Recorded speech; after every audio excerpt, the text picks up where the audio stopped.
les amis, alors on se retrouve aujourd'hui pour la présentation de deux jeux, un tarot et un petit Lenormand.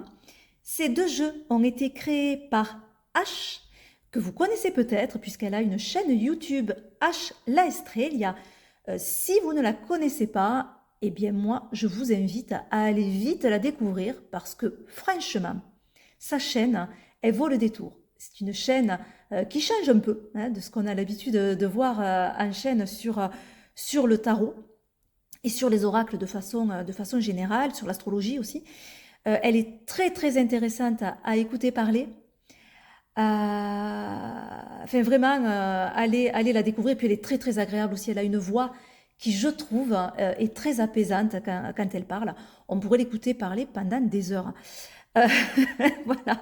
Alors, moi, j'ai fait la connaissance de H. J'ai eu la chance, en fait, de faire sa connaissance grâce à mon initiation sur les arcanes mineurs du tarot de Marseille, donc l'initiation mineure de fond.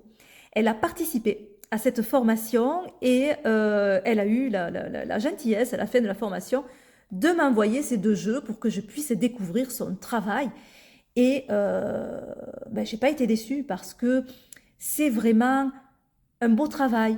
On voit que c'est pas un travail qui est bâclé, c'est pas quelque chose qui est pas qui est survolé, juste pas du tout. Elle approfondit ce qu'elle fait et ça se sent franchement quand on a ces cartes entre les mains. Donc il y a le Estrella Tarot et il y a le Estrella Lenormand. Je vous en ai parlé lors de ma vidéo sur le tag de fin d'année. Alors j'ai plus le nom du tag.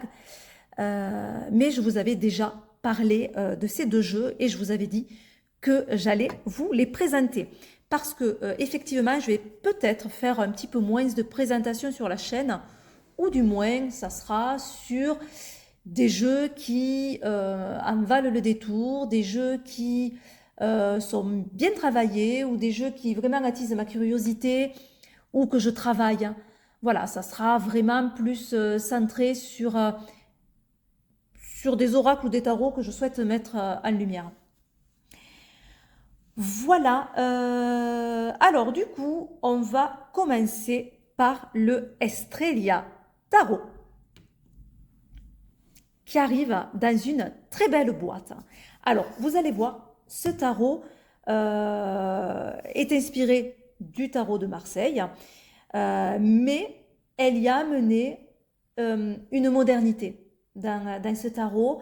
Elle y a mené sa vision aussi. C'est un tarot qui est inclusif, qui a une grande diversité dans ses personnages, que ce soit au niveau de la culture, au niveau du corps, au niveau des genres. Et en même temps, il respecte les codes et la symbolique du tarot de Marseille. Comme je vous disais, il arrive dans un très beau coffret, une très belle boîte,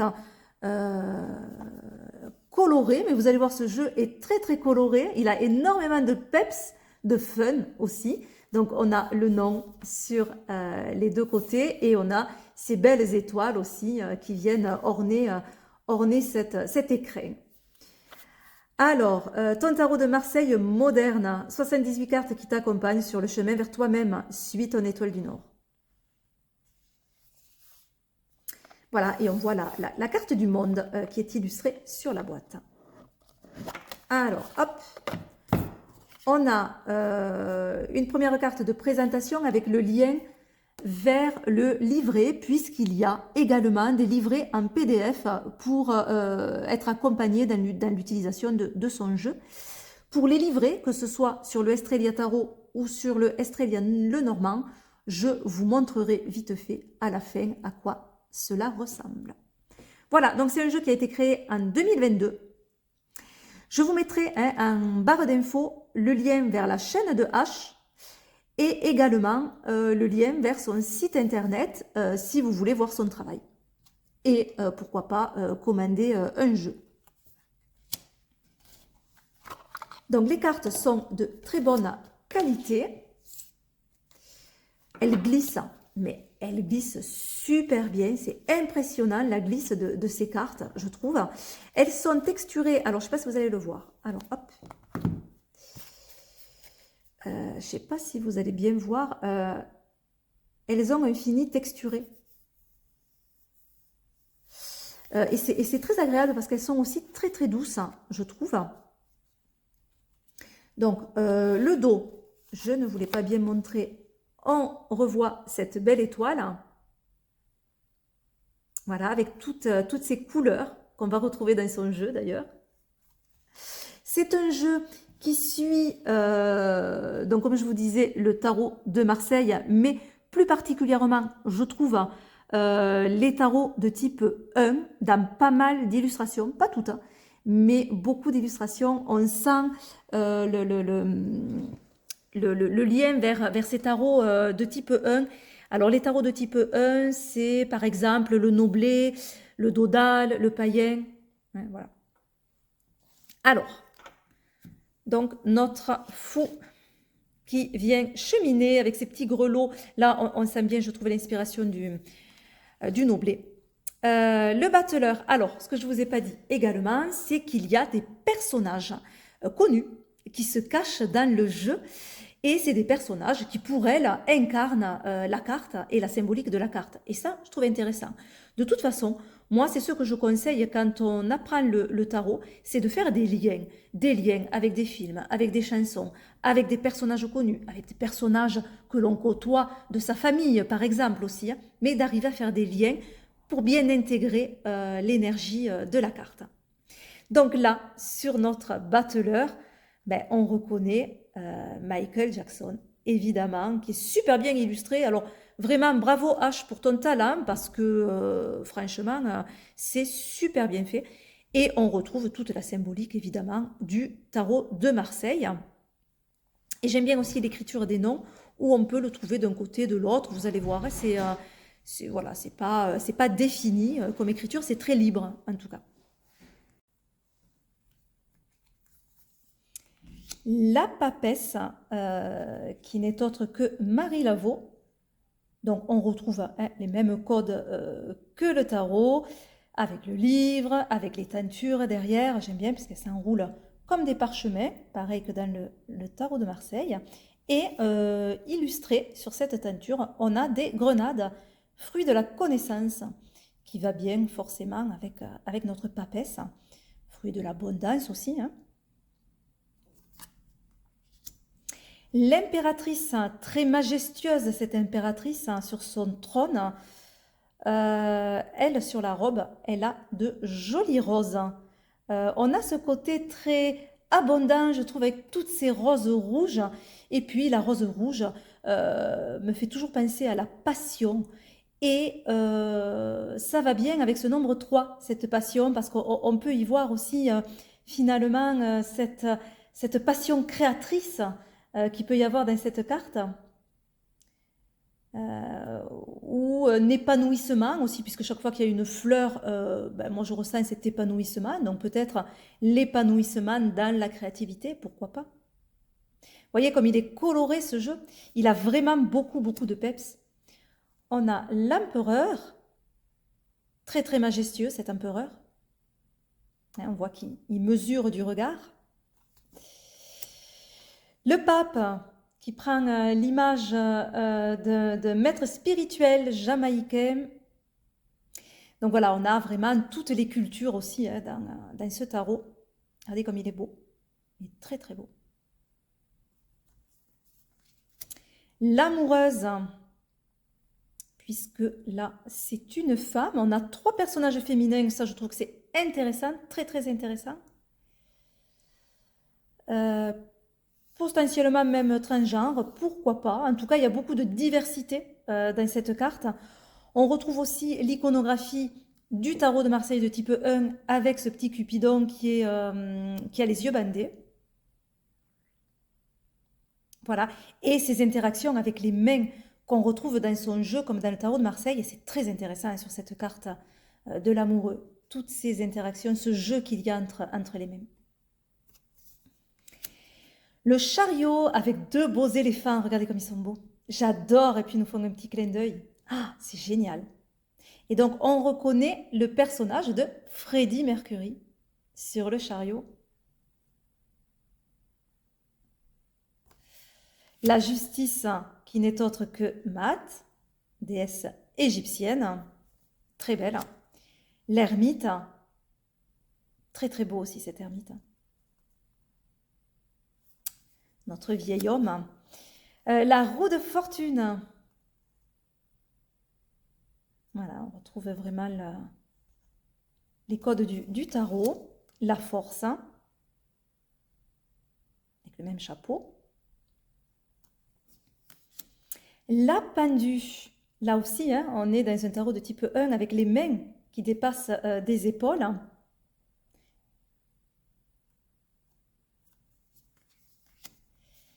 L'arcane sans nom, qui est très beau aussi avec ce beau soleil.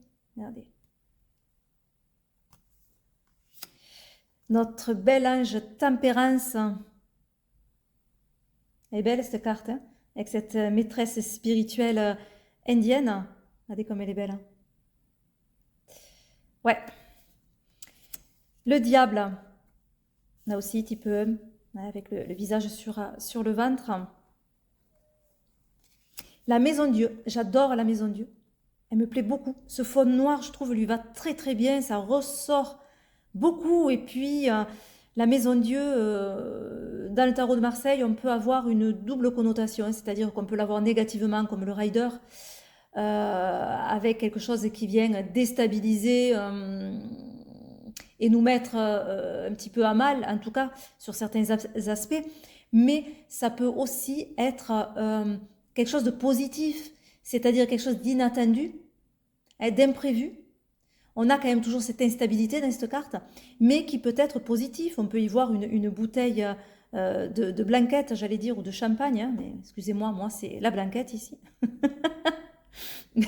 mais voilà, on peut avoir quelque chose de très festif. Et je trouve que dans cette carte, c'est très très bien respecté ce côté-là. Donc j'adore. Et j'adore les petits personnages. L'étoile, très belle, très authentique, très pure. Et j'aime ça dans l'étoile. Moi, il faut qu'elle soit très nature, cette étoile. La lune, très très belle carte également. Alors là, c'est plus un type 2, puisqu'on n'a pas la lune de face, mais de profil. J'aime beaucoup ce petit chemin qui va nous parler d'un cheminement, pourquoi pas, surtout qu'on est dans l'inconscient, et il y a peut-être un cheminement dans notre inconscient qui est en train de se faire. Très intéressant. Le soleil est très lumineux, très très beau, avec ses beaux tournesols, la même position des personnages qui font ce fameux H. Le jugement, très beau aussi. Et la carte du monde, qui est très fun, je trouve. Voilà pour les arcanes majeurs. Pour les arcanes mineurs maintenant, donc on commence avec la série des deniers. Alors on retrouve ces fameux coquillages, alors j'ai plus le nom en tête, mais voilà, vous voyez, hein, ces petits coquillages que j'aime beaucoup. Donc dans cette série des deniers, on va retrouver l'As. Donc on a vraiment la même iconographie, hein. Le 2, qui est très bien réalisé, hein. On dirait une rune. Féou, me semble. C'est intéressant. Le 5, 6. Puis il y a tellement de choses en fait sur ces cartes. Je vous assure, hein, il y a beaucoup de choses à voir sur les arcanes mineurs du tarot de Marseille. Il suffit juste de les regarder, hein. J'adore le cavalier de denier, puisque notre cavalier de denier, c'est peut-être le moins actif physiquement, hein, en tout cas, de tous les cavaliers. En tout cas, c'est le plus préparé aussi. Et le fait que ce personnage féminin soit sur une tortue, je trouve ça très intéressant. La reine de denier et le roi de denier. Pour les bâtons maintenant, on a l'as de bâton. Très belle couleur, hein, vraiment. Hein. Le 2.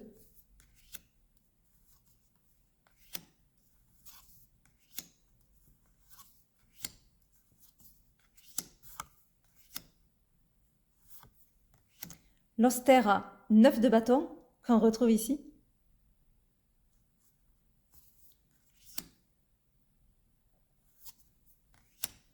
Valet de bâton, qui n'est autre que le personnage principal du film Retour vers le futur. On dirait qu'il a des oreilles, hein, cet as de bâton. C'est rigolo. Cavalier de bâton, elle est belle. Hein, elle est très très belle. Hein. La reine de bâton, Shadé. Avec des... alors, je sais pas trop ce que c'est, mais on dirait des petites flammes sur sa robe. C'est intéressant, on dirait qu'elle s'embrase, cette robe. Ça va bien avec cette reine de bâton. Et le roi de bâton, mais vous l'avez reconnu, c'est Will Smith. On a vraiment la même position, hein, vous voyez. C'est intéressant. On dirait des touches de piano. C'est chouette. Ça peut amener une autre idée, surtout qu'on est dans des cartes très créatives avec les bâtons. C'est marrant. Les épées. Elles sont belles, hein, ces épées. Elle est jolie, cette carte. On va avoir des fleurs et des feuilles différentes dans chaque carte. C'est intéressant. Le jaune est plus dominant quand même, j'ai l'impression, sur cette série. Quoique, je sais pas. Possible. Et je trouve que ça va bien, hein, le jaune, avec vraiment la conscience et l'intellect. Mais elles sont belles, les cartes d'épée. J'aime beaucoup cette série, esthétiquement parlant, hein, dans le tarot de Marseille.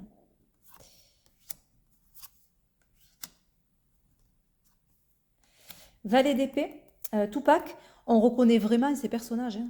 C'est fou, hein. Très très beau travail. Hein. Cavalier d'épée. La reine d'épée. Et le roi d'épée. Notre as de coupe. Le 2. Les dauphins ont laissé place aux petits éléphants. Il y a des petits détails, hein, qui sont sympas. Hein.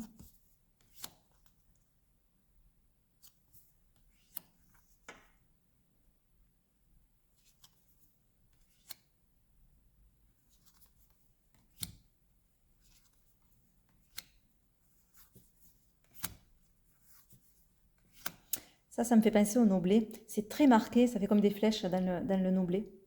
Je trouve ça chouette. Et c'est intéressant pour cette carte. Quand je vous le dis qu'elle parle énormément, ces cartes, ces mineurs. Valet de coupe, on a l'héroïne de Léon, Mathilda, il me semble qu'elle s'appelle. Je ne dis pas de bêtises. Amy, évidemment, dans le cavalier de coupe, on la reconnaît bien. C'est chouette. Et la reine de coupe, c'est Nina Simone. Par contre, où est passé mon roi de coupe? Ah, ben il est là. Qu'est-ce qu'il fait là? Il s'était mis à part. Sean Connery, du coup.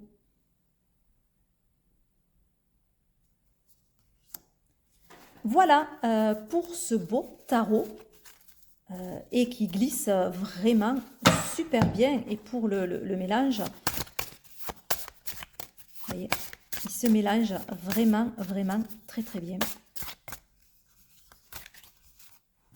Hop, je vous montre comme elle glisse super bien. Et on a le beau chariot qui vient nous faire un clin d'œil. Hein, c'est le cas de le dire. Allez, je ne perds pas trop de temps et je vous montre de suite le petit Lenormand de H qui s'appelle le Estrella Lenormand. Le voilà. Hop. Donc il arrive dans une petite boîte. Voilà, il glisse très très bien également.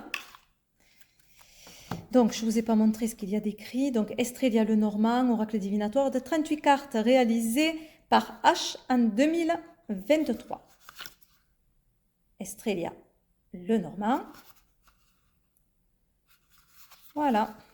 Alors, une petite carte de remerciement et puis vous avez le lien, alors je le cache exprès, hein, mais vous avez le lien vers le site où vous pourrez télécharger votre livret du jeu. Voilà le dos de carte, avec cette belle étoile, hein, comme dans son tarot.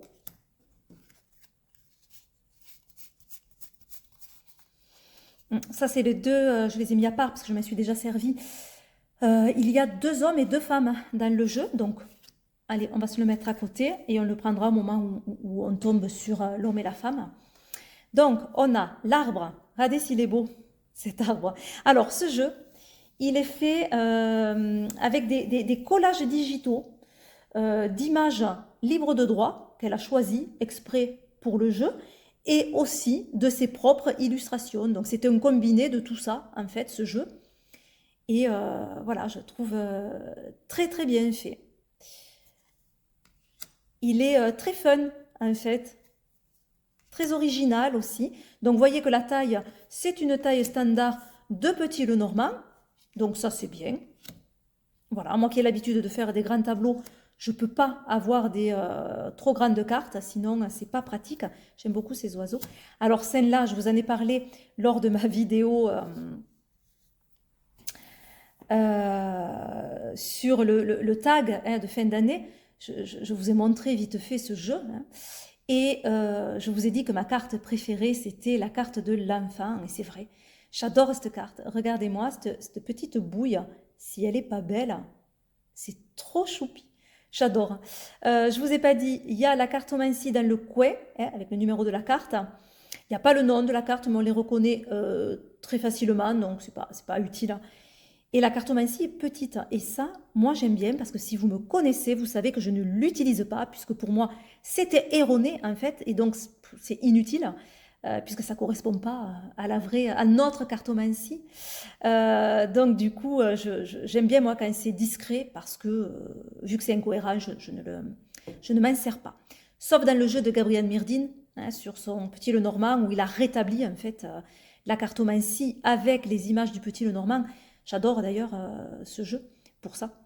Voilà, mais là, quand elle est petite, moi, ça me va très bien en fait. Le renard me fait mourir de rire. J'adore aussi cette carte. Regardez s'il est beau.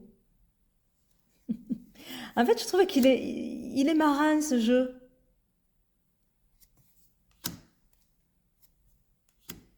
Chemin, chien, la tour. Les jardins, montagne avec un œil fermé, un œil ouvert.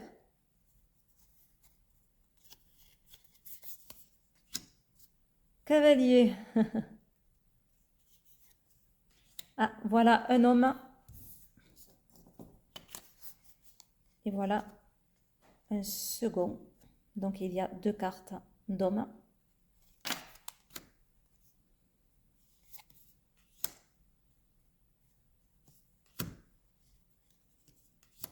Les petites souris.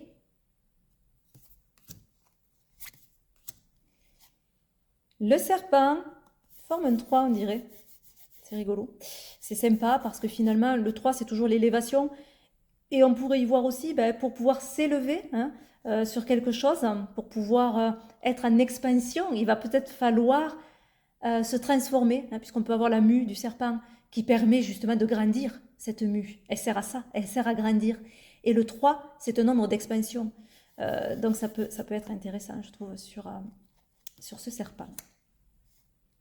La croix. La cigogne. Le cœur, toujours cet œil ouvert, cet œil fermé. On le retrouve sur beaucoup de cartes de son Petit Lenormand. On retrouve le même coquillage que dans le tarot sur cette bague. Le livre.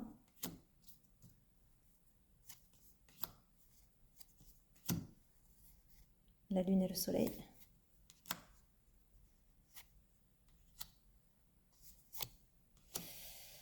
Hop, je maintiens là et on finira par la femme, l'encre.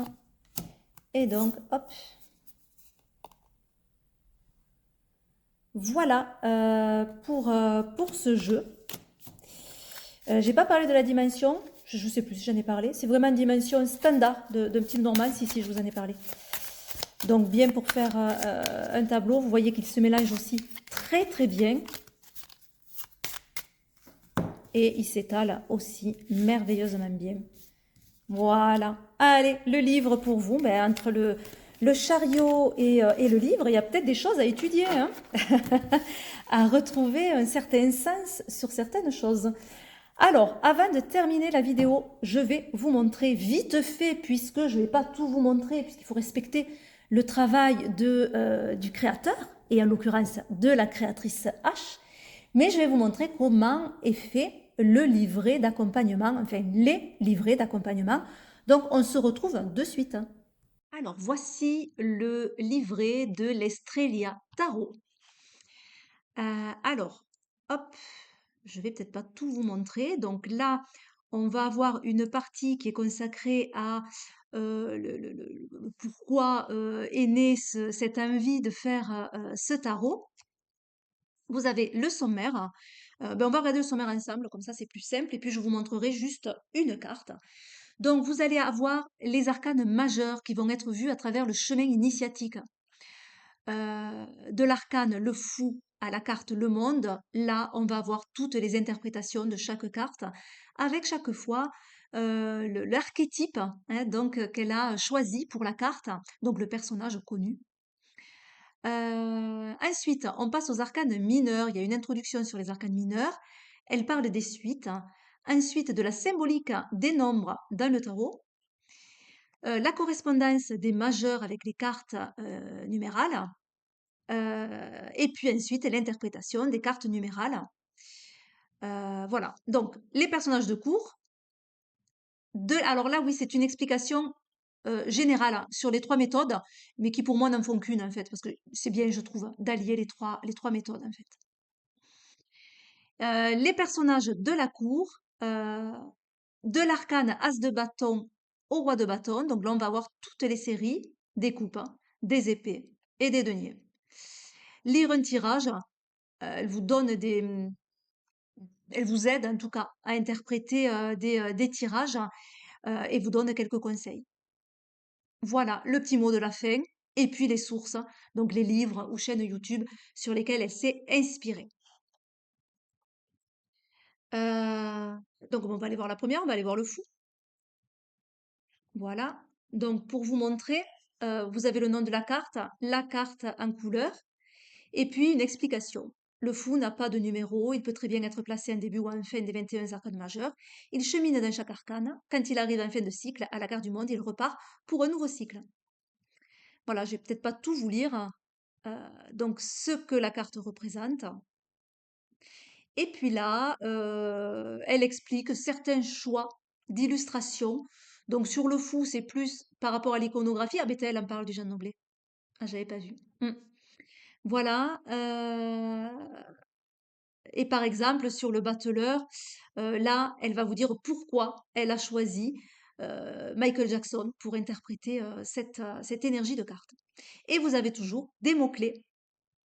Voilà, pour chaque carte. Ensuite, ah, il me semblait que je l'avais ouvert. Mince. Ah si, là. Hop. Pour le normand. Donc, petite explication aussi, comment interpréter un tirage avec le Estrella le normand. Et puis, on va avoir toutes les cartes. Donc, je crois qu'il n'y a que ça. Oui. Et après, ça arrive à la dernière carte. Oui, c'est ça. Donc, pour chaque carte, on a le nom, on a l'illustration, on a la planète, le signe astrologique, la temporalité, la cartomancie. Et puis, les mots-clés. Donc, vous voyez que là, par exemple, il y a 12 mots-clés pour cette carte et des associations, voilà, pour vous aider dans l'interprétation. Voilà, c'est assez succinct, mais je trouve que c'est très clair. C'est très très clair comme livret et je pense que ça accompagne très très bien justement les personnes qui souhaiteraient débuter dans ces apprentissages-là. Voilà les amis, ben écoutez, moi je vous fais de gros bisous et je vous dis à très vite. Bye bye.